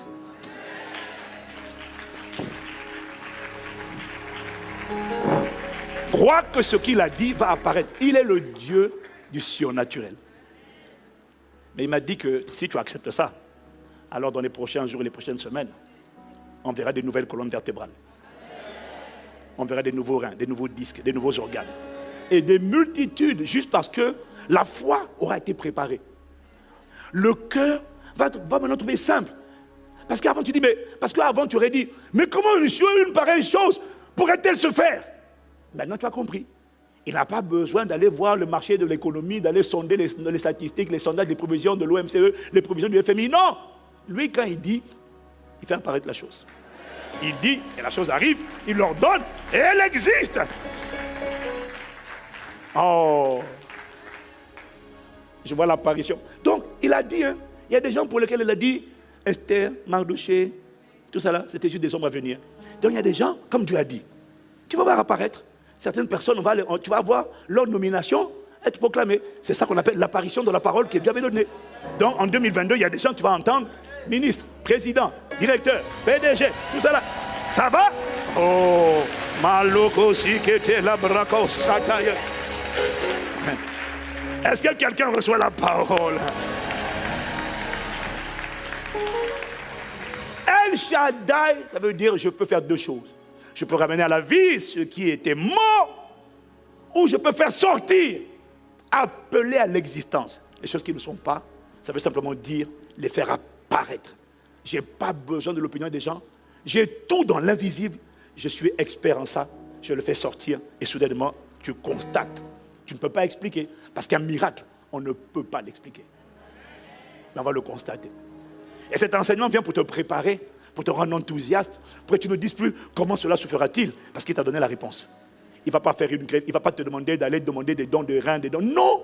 Il va te dire, attends-toi à moi, je vais t'emmener des nouveaux gènes, je vais t'emmener un nouveau calotte, parce que le mal de dos, il y en a assez. Je vais faire pousser tes pieds, je vais faire pousser, aligner tes pieds, aligner tes bras, redresser ton dos. Est-ce que tu es prêt? Est-ce que tu crois qu'il veut, qu'il peut et qu'il va? Maintenant, tu t'attends à lui. Ça prendra le temps que ça prendra. Mais garde cette posture. Parce que si tu as cette compréhension et cette révélation, alors tu n'es plus choqué. Tu seras émerveillé, bien entendu. Parce que tout ce qu'on ne peut pas expliquer est toujours choquant. Voilà pourquoi, même quand tu t'attends au miracle, quand tu le vis, tu dis, tu commences à pleurer parce que tu dis, non, c'est trop fort, je ne savais pas. Mais tu n'es pas paniqué. Tu es juste émerveillé par sa fidélité et par sa capacité. C'est ce que Dieu va faire. C'est ce que Dieu va faire. C'est ce que Dieu va faire. C'est ce que Dieu va faire. C'est ce que Dieu va faire. C'est ce que Dieu va faire. C'est ce que Dieu va faire. J'ai dit c'est ce qu'il va faire. C'est ce qu'il va manifester. Il fera apparaître. Sa gloire apparaîtra. Des nouveaux organes apparaîtront. Des nouveaux reins apparaîtront. Il y en a assez de ces organes génitaux. Non, il y en a assez de ces masses, de ces poules. Une nouvelle tête va apparaître. Un nouveau cerveau va apparaître. Des nouveaux poumons vont apparaître. Un nouveau sang va apparaître dans ce corps. Il n'y aura plus de dialyse, il n'y aura plus de dialyse. Un nouveau sang va apparaître et il sera complètement pur. Un nouveau sang va apparaître. Un nouvel estomac. Oui. Parce que le problème, ce n'est pas qu'il est mort. Le problème, c'est qu'il est imprégné de trop de choses. Père, nous nous demandons, El Shaddai, tu es de l'impossible. Tu es tout puissant, que tu fasses apparaître. Et nous croyons que c'est ta spécialité. Les hommes vont chercher dans les corps des gens. Toi, tu vas chercher dans le corps spirituel. Et tu emmènes dans le corps naturel. Tu vas chercher dans l'entrepôt céleste. Et tu emmènes la manifestation dans le visible. Nous te rendons grâce. Tu sais, ça, c'est la vérité. C'est cette vérité. Et c'est ta volonté. Alors que ta volonté soit faite sur la terre comme au ciel. Au nom de Jésus-Christ. Je m'attends à toi.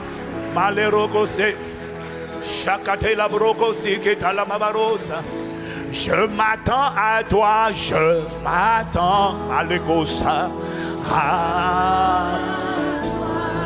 El Shaddai, je m'attends. Tu es tout pour. Je m'attends, je m'attends, je m'attends, je m'attends, je m'attends, Je m'attends car tu es oh miraculeux. Tu es El Shaddai. Je m'attends. Par la souffrance chronique, assez, c'est assez. Je m'attends à ce que tu guérisses toutes les personnes qui souffrent la même douleur, la même condition, la même pathologie. Dieu des miracles, je m'attends. El Shaddai, Dieu de l'impossible, à toi, car tu es. Les akato breketaha malo chalet. J'ai compris que tu fais sortir l'invisible de l'invisible. Tu fais sortir le visible. Tu fais sortir le visible de l'invisible. Je m'attends à toi car tu es tout. Tu es tout. Je m'attends pas à la confusion, mais je m'attends à El Shaddai, ô Dieu tout suffisant, ô Dieu du surnaturel divin, ô Dieu de ma force, à mon libérateur, à mon guérisseur, à mon bienfaiteur, à mon libérateur. Au libérateur, au bienfaiteur, au bâtisseur, au bouclier, au fondement, au guérisseur des cœurs brisés, au guérisseur des corps malades, à celui qui donne des nouveaux membres, celui qui fait marcher les paralytiques, celui qui ramène à la vie ce qui était mort et quand il n'y en avait pas, il fait sortir des nouvelles oreilles, fait sortir de nouveaux yeux, fait sortir une nouvelle dentition. Je m'attends, tu es tout, je m'attends à ça, parce que je sais que tu n'es pas limité. Il y a un stock illimité, il y a un stock dans le ciel. Le spécimen, c'est dans l'invisible. Le spécimen, c'est dans l'invisible. Le visible.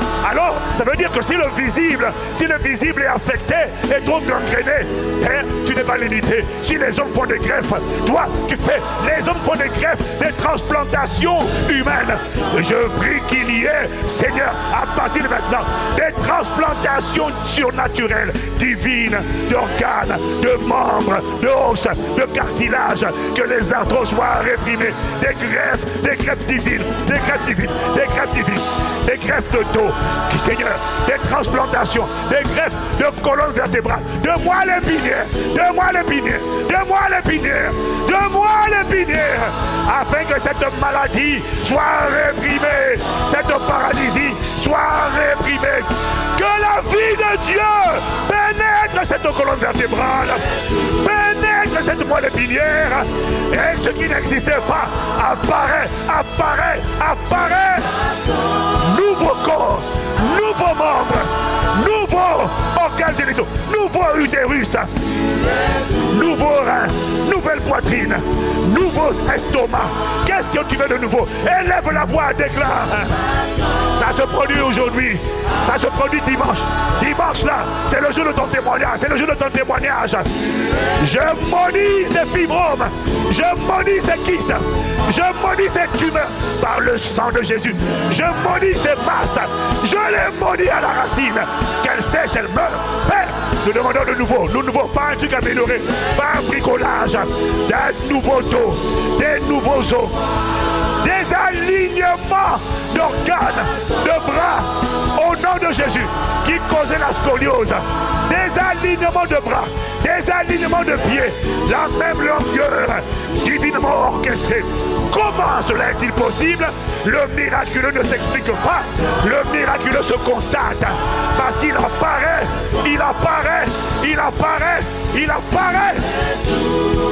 La chakata les brosokaya, ce que t'es les barobacha, l'équité la bossa. Je m'attends à Père, à de nouveaux organes génitaux. Je m'attends à une nouvelle tête. Il n'y a pas de migraine. Une tête d'intelligence créative, ingénieuse, en bonne santé. Il n'y a pas de migraine. Ce serpent dégage. Il dégage. Il avait tellement mordu ton cerveau. Il avait tellement mordu tes organes génitaux. Il avait tellement mordu ton utérus. Il avait tellement affecté ton estomac. Il avait tellement gonflé ton ventre. Je m'attends à Père, à ce que tu redonnes la vie à ceux qui étaient morts. Là, on a dit ménopause précoce. Quelqu'un voulait retrouver sa fertilité. Je commande la fertilité par le mystère de l'esprit de vie. Esprit, viens des quatre vents. Souffle.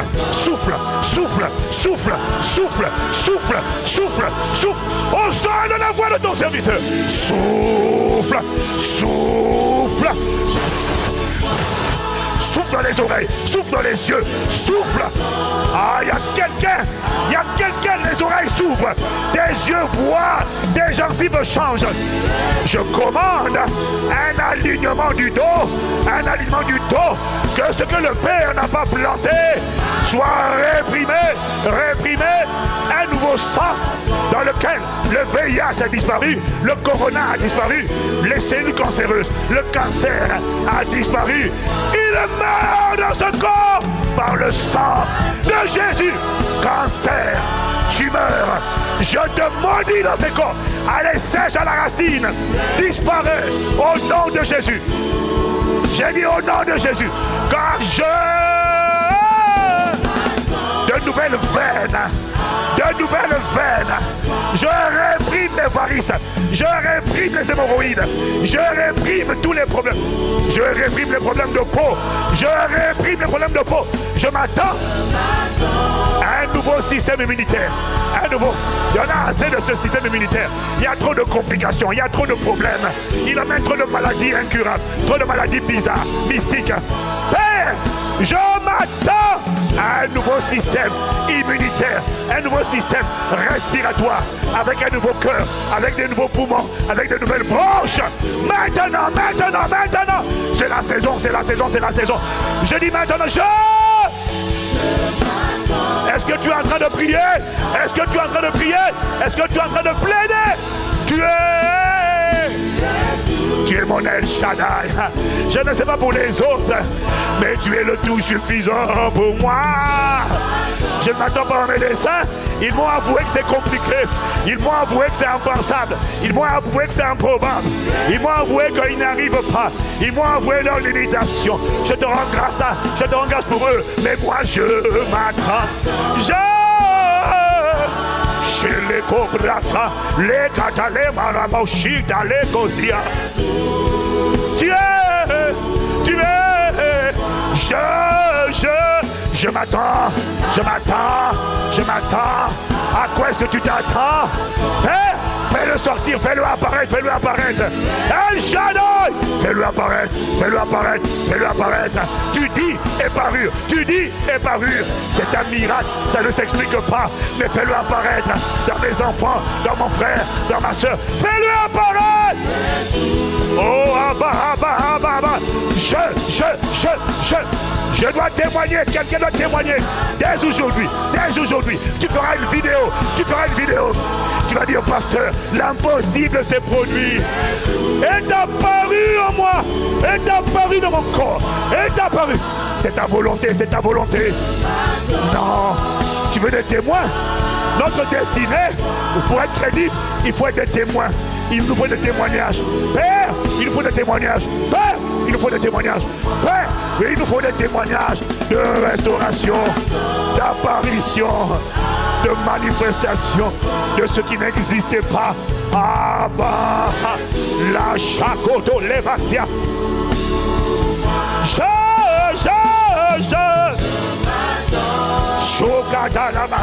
Je ne serai pas laissé pour compte.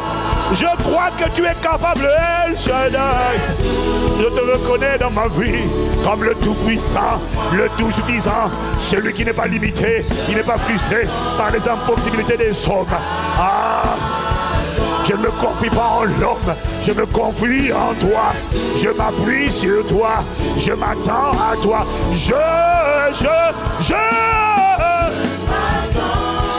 Maroshokata, les Sirababato, les Sokotaya, les Shakabayama, au son de ma voix, souffle, Esprit de Dieu, viens des quatre vents, Esprit de vie, Esprit du Seigneur, Esprit de domination, Esprit de souveraineté, Esprit de la création. Ah, exprime-toi, fais ta volonté, ta volonté c'est de détruire les œuvres du diable, ta volonté c'est de faire le bien et de guérir et de sauver toutes les maladies, les infirmités, les fléaux, les calamités, les esprits méchants. Guéris, signe par les miracles, signe par les prodiges, signe.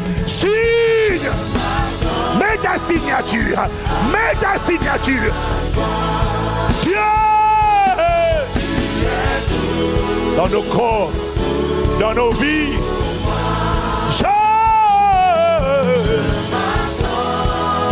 m'attend.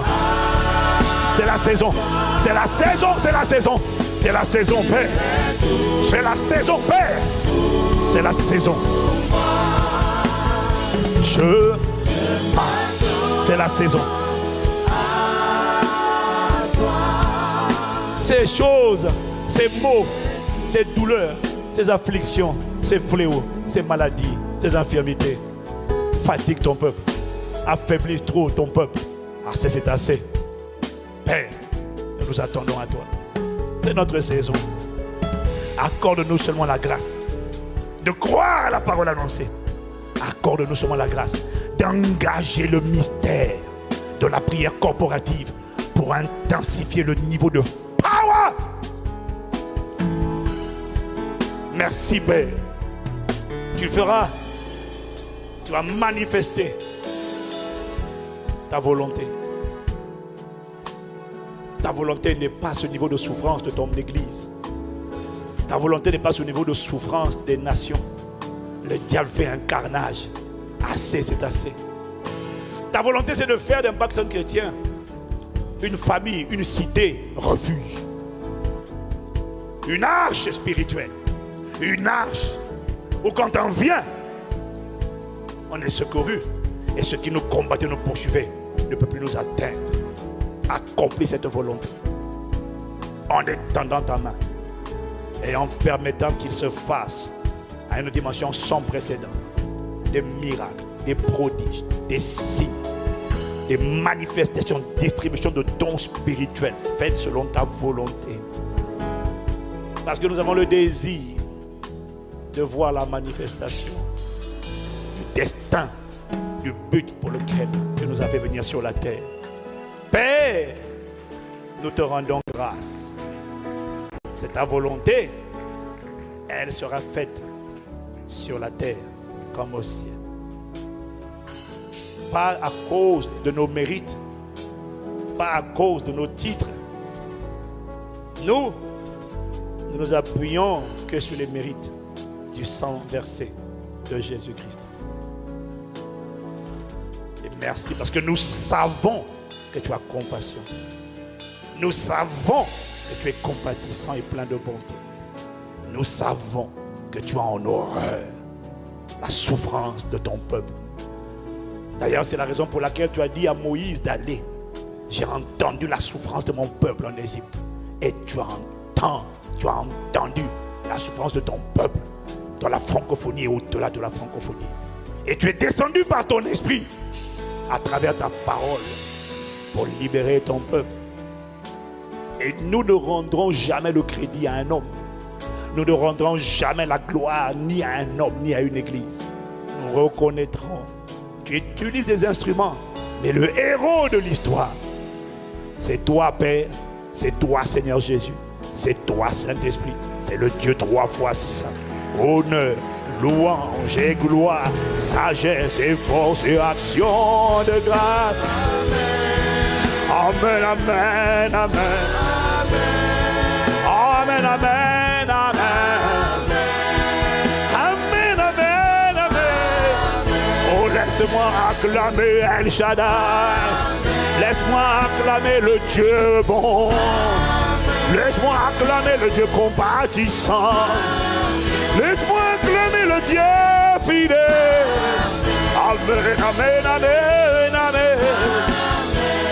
Celui qui a entendu les cris de son peuple et qui est descendu dans cette saison pour le libérer, le faire sortir, pour le faire entrer, le faire sortir, pour le faire entrer, le faire sortir, pour le faire entrer dans le couloir de sa destinée.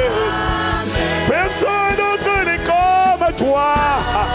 Bon, bienveillant, fidèle, juste, vrai, puissant, redoutable dans les combats, juste, juge, dévorant, guérisseur, libérateur, avocat, bouclier, abri, bannière, secours. Ah, quiconque espère en toi ne sera pas confondu. Auteur de notre foi et celui qui l'amène à la perfection. Honneur, louange et gloire à toi. Sagesse et force et action de grâce. Laisse-moi acclamer le Dieu qui sauve. Laisse-moi acclamer le Dieu qui guérit. Laisse-moi acclamer le Dieu des miracles. Laisse-moi acclamer celui qui fait tout à merveille. Jamais personne n'a parlé comme lui. Aucun autre n'est capable d'accomplir ce qu'il a dit. Aucun autre n'est fiable comme lui. Amen, amen. Amen, amen, amen, amen. Qu'il nous soit fait selon ta parole et ta volonté. Ah bah nous te rendons toute la gloire. Amen.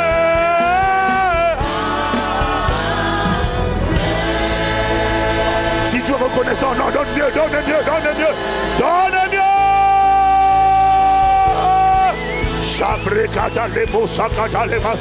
Oh, il est digne, il est digne, il est digne, il est digne. Tu n'acclames pas le pasteur, tu acclames le héros qui t'a sauvé, le guérisseur, le tout suffisant, le tout puissant, le bienfaiteur, le Dieu de l'impossible. Celui qui fait il dit et la chose apparaît, il dit et la chose apparaît, il dit et la chose apparaît.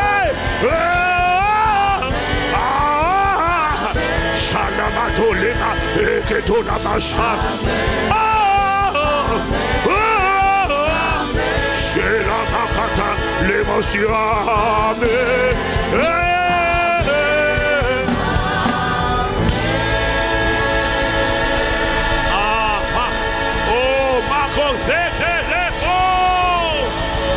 Oh, we thank you, we praise you, we praise you.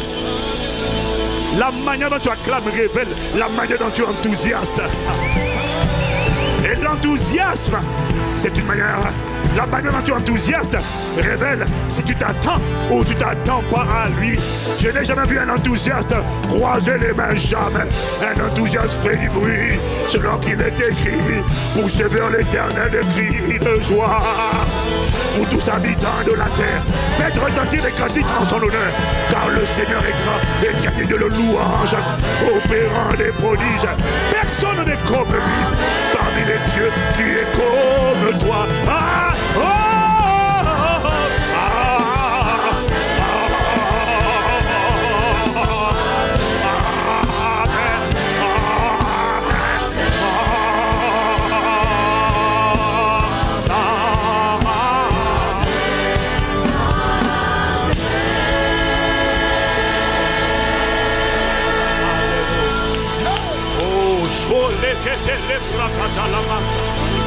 oh, we thank you, we thank you, we thank you. It is a new season, a new day. Merci Père. Le temps de la moisson, l'enfantement, la récolte de ton destin est arrivé. Et les ennemis adversaires de ton destin, les maladies, les infirmités, les afflictions, les tourments seront tous jugés, châtiés par la main du Seigneur le juste juge. Au nom de Jésus, tu rentres dans ta destinée et si tu y étais, tu accélères le pas, sain de vigueur et de force, rempli de témoignages de gratitude qui te qualifient pour être un témoin effectif de Jésus avec les preuves de ce qu'il est, avec les preuves de ce qu'il a fait, avec les preuves au nom de Jésus le Christ. Amen, amen, amen, amen. Amen, amen, amen, amen, amen, amen, amen, amen.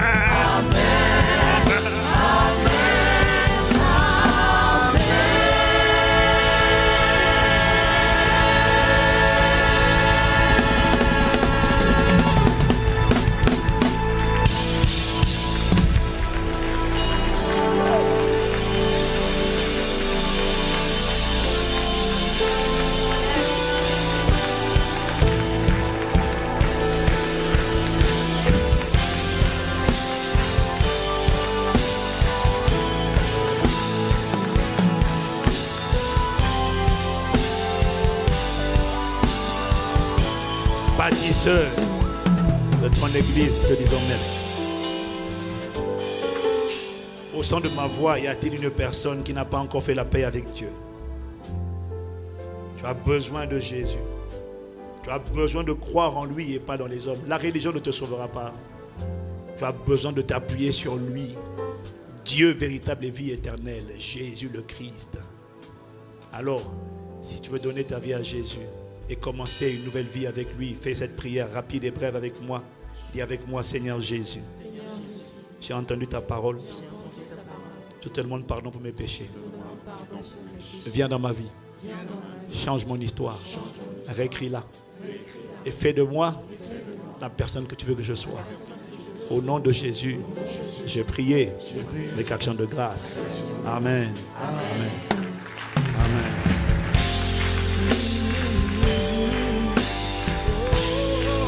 Alors mon frère, ma soeur, si tu es là en présentiel, que tu as fait cette prière pour donner ta vie à Jésus, pour dire oui à Jésus pour la première fois, lève ta main bien haut.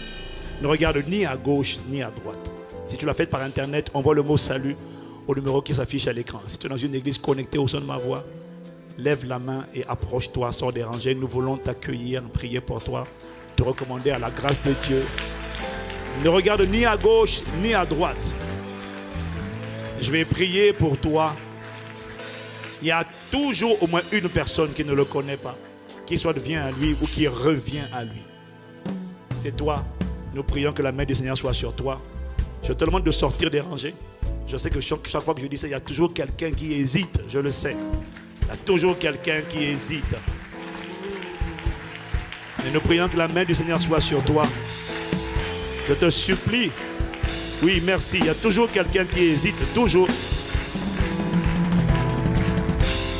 S'il y en a d'autres, tu peux venir devant, tu peux venir devant, tu peux venir devant. Tu peux venir devant.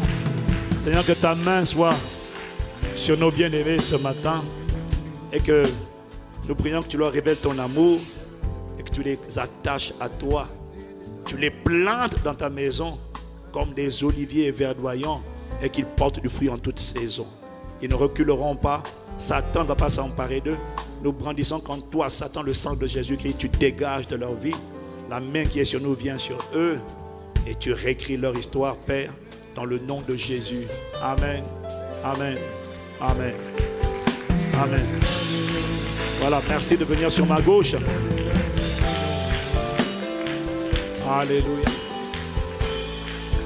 Veuillez vous asseoir dans sa présence. Est-ce que Dieu t'a parlé ce matin? Si Dieu t'a parlé, donne un meilleur amen, un amen vibrant, un amen fort. God is good.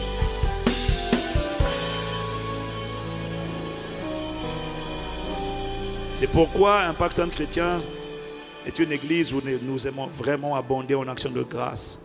C'est pour ça que nous sommes très généreux, parce que lorsqu'on voit ce que Dieu fait, comment il le fait, comment ne pas être rempli de reconnaissance. Une seule parole peut changer ta vie pour toujours. Une seule parole. Regarde comment une seule parole est en train de guérir des multitudes. Après ce culte d'aujourd'hui, des nouveaux témoignages vont encore arriver aujourd'hui. La parole a été relâchée, beaucoup l'ont reçue. Et tu vas voir. Tu vas voir. Cette parole va... Il va encore. C'est magnifique. C'est magnifique. Dis avec moi, c'est une nouvelle saison. C'est la saison de mon destin. Amen. Alors, sans plus tarder, à Impact Centre Chrétien, nous avons la bonne habitude d'accueillir les gens qui nous rendent visite pour la première fois. Si tu n'as pas d'église, on prie que la chaise où tu es devienne ta chaise. Si tu as une église, nous la saluons et nous saluons ton pasteur et ton leadership. Donc, si tu es là pour la première fois, tu peux te lever, s'il te plaît. On veut t'accueillir et bénir Dieu pour ta vie. On ne te donnera pas le micro, t'inquiète pas. C'est juste pour t'honorer. Tu es une célébrité aujourd'hui. If you are here for the first time, please stand on your feet. We want to bless God for your life and welcome you wherever you are. C'est écrit per la prima volta, alzatevi affinché la Chiesa vi possa benedire nel nome di Gesù. Amen. Alors ici, on va se lever et puis on va accueillir nos invités comme on aime le faire et leur donner un souvenir mémorable de leur passage à Impact Centre Chrétien. ICC, are you ready? On y va.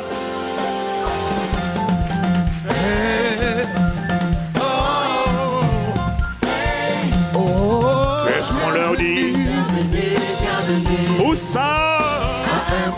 Oh, ils n'ont pas bien compris. Il faut leur dire encore. Qu'est-ce qu'on leur dit? Où ça? 1, 2, 3. Seigneur, consacrons nos frères et sœurs venus dans ta présence.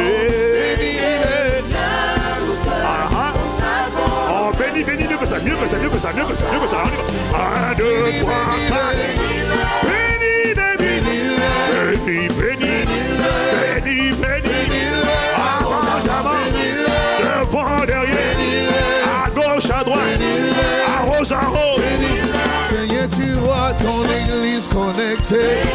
Pour t'adorer, toi le seul véritable. Seigneur, tu vois ta famille en ce lieu.